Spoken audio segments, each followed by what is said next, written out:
Hello students, myself Rakesh Misra.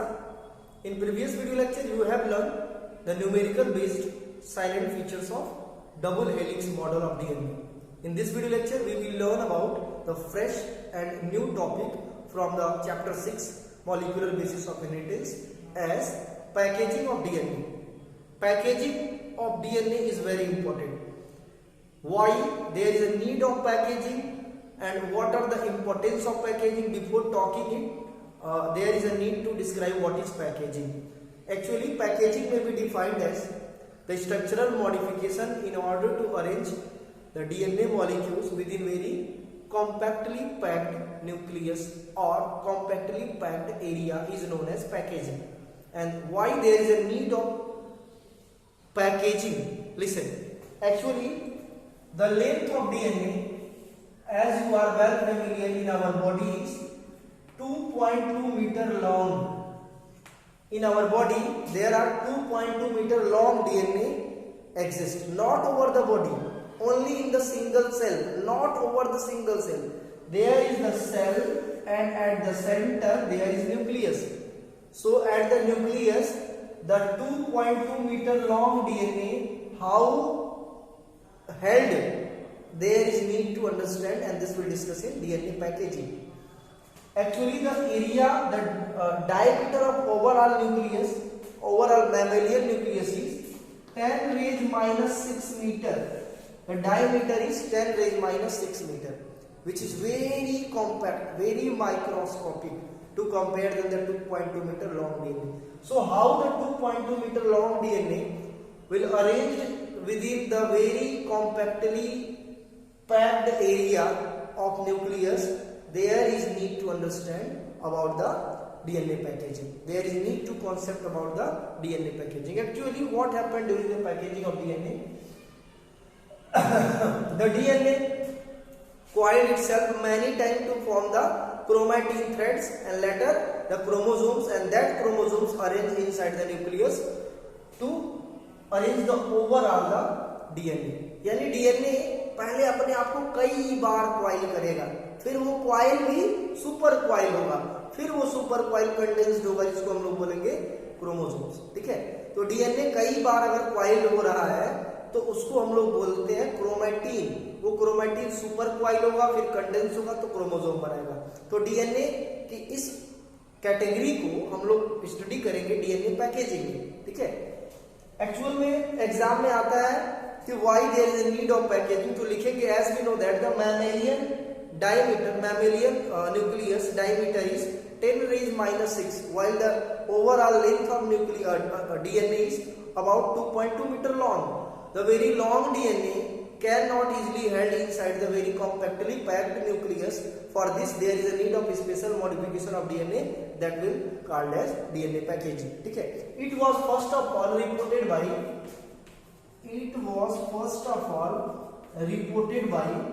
Roger Kornberg.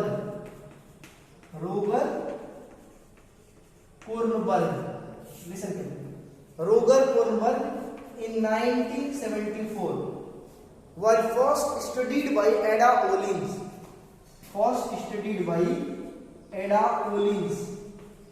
So Ada Ohlins first studied, while the Roger Kornberg was the scientist who report the overall DNA packaging.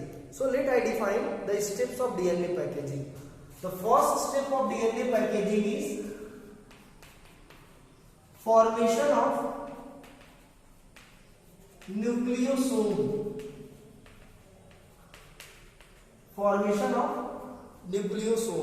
ठीक है, अब ये nucleosome क्या होता है इसको मैं डिस्कस कर दे रहा हूं, समझे, उसके बाद लिखेंगे. ठीक है, सपोज दैट ये डीएनए है, ये डीएनए आगे चल के ऐसे थ्रेड लाइक स्ट्रक्चर बना लेगा और बीच बीच में इसके स्पेशल बीड्स लाइक स्ट्रक्चर इस पे ग्रो करेंगे जिसको हम बोलेंगे न्यूक्लियोसोम. ठीक है, ये स्पेशलाइज्ड स्ट्रक्चर जो दिख रहा है इसको हम लोग बोलते हैं न्यूक्लियोसोम. ठीक है, ये स्पेशल स्ट्रक्चर बोलते हैं न्यूक्लियोसोम.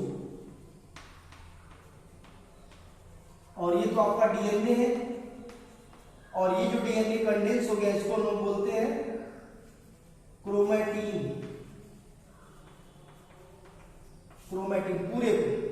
डीएनए और इस पूरे न्यूक्लियोसोम को ले देके हम लोग बोलते हैं क्रोमैटिन। अब एक न्यूक्लियोसोम को अगर आप मैग्नीफाई करेंगे, इसको आप मैग्नीफाई करेंगे, जिसका स्ट्रक्चर एग्जाम में पूछता है, तो आपको क्या मिलेगा, ऐसे कुल 8, ध्यान देना है, ऐसे कुल 8 मोनोमेरिक यूनिट, 1 2 3 4 5 6 7 8, ज्यादा हो गया, ऐसे कुल 8 जो है मोनोमेरिक यूनिट, 1 2 3 4 5 6 7 8, ठीक है, ऐसे कुल 8 मोनोमेरिक यूनिट आपको मिलेंगे। एक में एक न्यूक्लियोसोम में ऐसे कुल 8 monomeric unit of special protein मिलेंगे, जिसको हम लोग बोलते हैं हिस्टोन प्रोटीन और हिस्टोन ऑक्टोमर। हिस्टोन ऑक्टोमर, ये हिस्टोन ऑक्टोमर पे डीएनए ऐसे अपने आप को लपेट लेता है, ठीक है। ये डीएनए एक बार ऐसे गया, फिर ये पीछे से आया, ठीक है, तो ये एकदम से ऐसे अपने आप को क्या करेगा, लपेट लेगा। ये डीएनए लपेट लिया, तो ये जहां जहां लपेटा है दिखाया हुआ है यहाँ पे, देखो सपोज दैट ये है, तो ये डीएनए ऐसे अपने आप को क्या करेगा, रैपिंग कर लेगा, 2 बार ऐसे लपेटेगा, ठीक है। याद रखना है 2 रैपिंग ये दिखाता है, 2 बार लपेटता है, और फिर यहां से कहीं रिक्वाइलिंग, कहीं खुल न जाए, यहाँ पे पैकिंग होती है, जिसको हम लोग बोलते हैं H1 हिस्टोन, ठीक है। ये क्या है,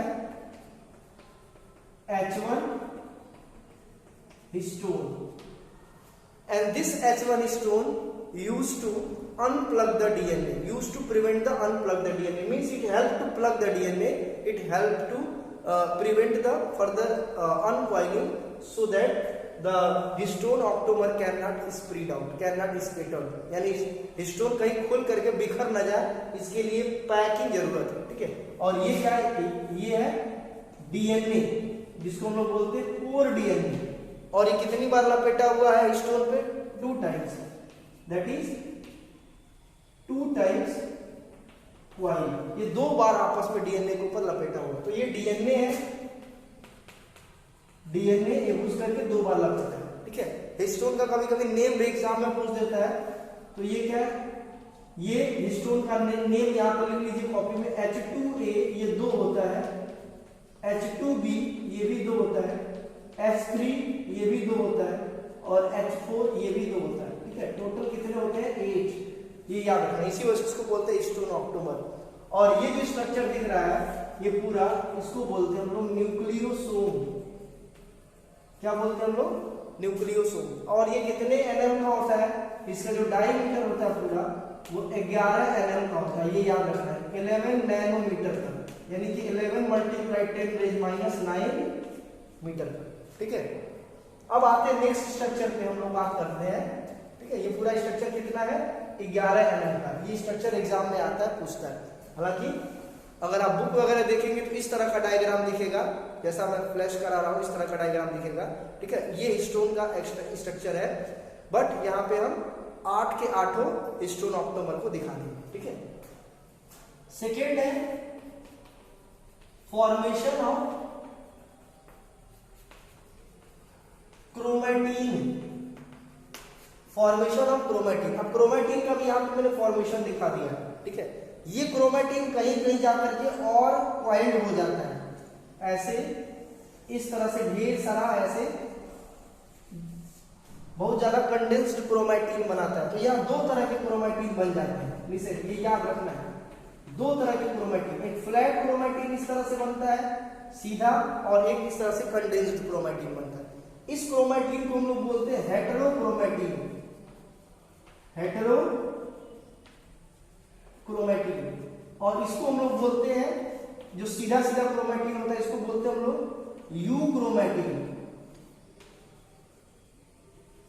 यूक्रोमैटिन बोलते हैं। तो ये हेटेरोक्रोमैटिन यूक्रोमैटिन में डिफरेंट है। Euchromatin the condensed structure and the coiled and recoiled structure is known as heterochromatin, and the single thread like structure is known as heterochromatin, euchromatin, ठीक है। यूक्रोमैटिन को सबसे पहले, क्रोमैटिन को सबसे पहले रोगर कोन बर्न जब देखे तो बोले कि जैसे मोती के ऊपर, जैसे माला के ऊपर मोती होता है ना, जैसे ये देखो, ये सब क्या लग रहा है, जैसे मोती लग रहा है, इंग्लिश में मोती को क्या बोलते हैं, बीड्स, तो ये जैसे लगता है beads on string, beads on string, यानी मोती के ऊपर जैसे माला लगता है, इसी को क्रोमेटिन को बोला था, न्यू क्रोमेटिन। बाद में इस तरह का क्रोमेटिन भी मिले उलझे हुए बिल्कुल, इसको हम लोग बोलते हैं हेटेरोक्रोमेटिन, ठीक है। और बाद में ये आगे चल के सुपर क्वाइल्ड स्ट्रक्चर बनाता है, ऐसे इस तरह से सुपर क्वाइल्ड स्ट्रक्चर बनाता है, जिसको हम लोग बोलते हैं solenoid structure, super coiled solenoid structure. इसमें भी ढेर सारा स्टोन रहेगा। It means this represent the super coiled solenoid, super coiled solenoid, ठीक है। तो थर्ड स्टेप क्या होगा, formation of super coiled solenoid, formation of super coiled solenoid, solenoid, ठीक है। अब होगा क्या आगे के स्टेज में, ये सुपर क्वाइल्ड सोलेनॉइड फिर से कई बार क्वाइल करके क्रोमोसोम बना लेता है,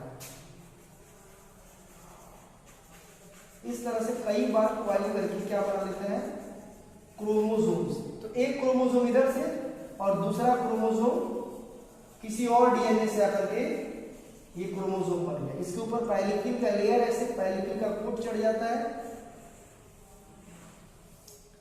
और ये हमारा कंप्लीट हो गया। So many time DNA coiled itself, first in form of chromatin, second in form of the super coiled, and third in form of the chromosomes. It means these are the different steps, and finally fourth one, formation of chromosome. It means we can say that the densely packed super coiled solenoid chromatin, densely packed super coiled solenoid chromatin, ठीक है। तो यहां पे हमको कितने steps में packaging पढ़ने हैं, पैकेजिंग हमको पढ़ना है formation of nucleosome.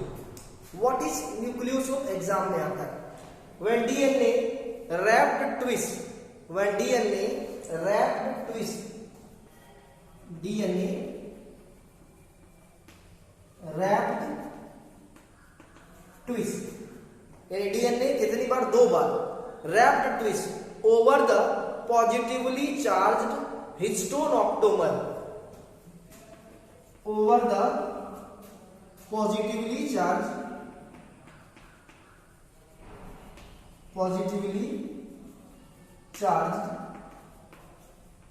histone octamer, the specialized structure formed called nucleosome। ये एग्जाम में आता है, ठीक है। अब एग्जाम में कुछ और भी स्पेशल क्वेश्चन पूछता है कि how do histone acquire positive charge. देखो ये क्यों स्टेबल है, डीएनए इसमें से निगेटिव होता है और हिस्टोन का जो प्रोटीन है वो पॉजिटिव होता है। तो डीएनए निगेटिव क्यों होता है, सबको पता है, बायोमॉलिक्यूल्स का टॉपिक आपको मिला होगा, पढ़े होंगे आप। DNA negative phosphodiester phosphate group की वजह से होता है, H3PO4 की वजह से होता है। डीएनए निगेटिवली चार्ज होता है, हिस्टोन पॉजिटिवली चार्ज क्यों होता है, एग्जाम में आता है, because of having arginine and lysine, because of having arginine and lysine, the two different amino acid, due to the two different amino acid, the histone acquire the positive charge and DNA why acquire the negative charge, because of the phosphodiester linkage, ठीक है। ये exam में बहुत important question पूछता रहता है, ठीक। तो ये पूरा हमारा पैकेजिंग खत्म हो गया। इसको आप अपने लैंग्वेज में एक्सप्लेन करते हैं, बहुत ज्यादा डिफरेंट, इसमें डीपली नहीं जाना है, बस समझना है कि पैकेजिंग का मतलब क्या है।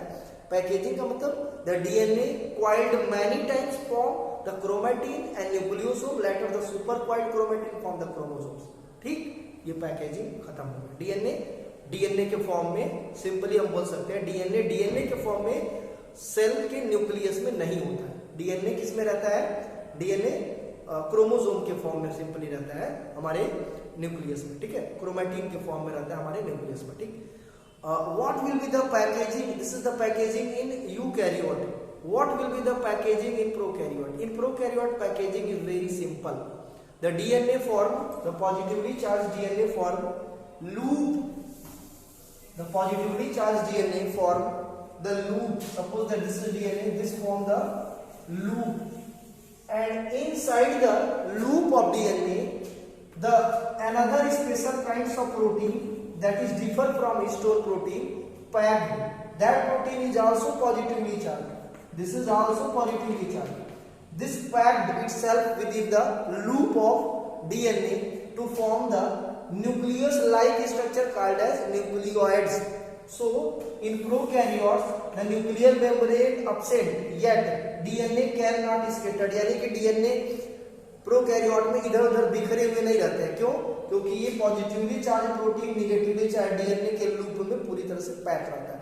ठीक है, तो इसके सेंटर में डीएनए यानी जेनेटिक मटेरियल एकदम से पैक रहता है, जिसको हम लोग क्या बोलते हैं?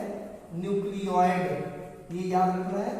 इसके ऊपर जेनेटिक, इसके ऊपर न्यूक्लियर मेम्ब्रेन नहीं होता. न्यूक्लियर मेम्ब्रेन से यूकैरियोट्स में होता है. ठीक है, ये कुछ इंपॉर्टेंट पॉइंट्स थे. नेक्स्ट वीडियो लेक्चर में हम लोग सर्च ऑफ जेनेटिक मटेरियल पढ़ेंगे. काफी इंपॉर्टेंट टॉपिक है. इस टॉपिक में सिर्फ यही जानना है कि packaging in prokaryote and packaging in eukaryote. Prokaryote में एक चीज और पूछता है, packaging at higher level of prokaryote और यूकैरियोटिक डीएनए. यूकैरियोट में पूछता है there is required of extra proteinous part that is known as non histone protein. ठीक है, तो non histone protein packaging higher level के लिए चाहिए होता है. ठीक है, ये तो अभी लो लेवल की पैकेजिंग. हाई लेवल की पैकेजिंग के लिए क्या चाहिए? एक्स्ट्रा नॉन हिस्टोन, जो प्रोटीन हिस्टोन प्रोटीन से डिफर प्रोटीन होता है. ठीक है, ये प्रोकैरियोटिक पैकेजिंग है, ये यूकैरियोटिक पैकेजिंग है. ठीक है, यूकैरियोटिक पैकेजिंग थोड़ा सा कॉम्प्लिकेटेड होता है. प्रोकैरियोट में न्यूक्लियोसोम वगैरह नहीं बनते, डायरेक्ट जो पैकेजिंग होती है एक histone other than histone protein से, यानी कि नॉन हिस्टोन प्रोटीन बोल सकते हो, और प्लस आपके डीएनए से. Thank you.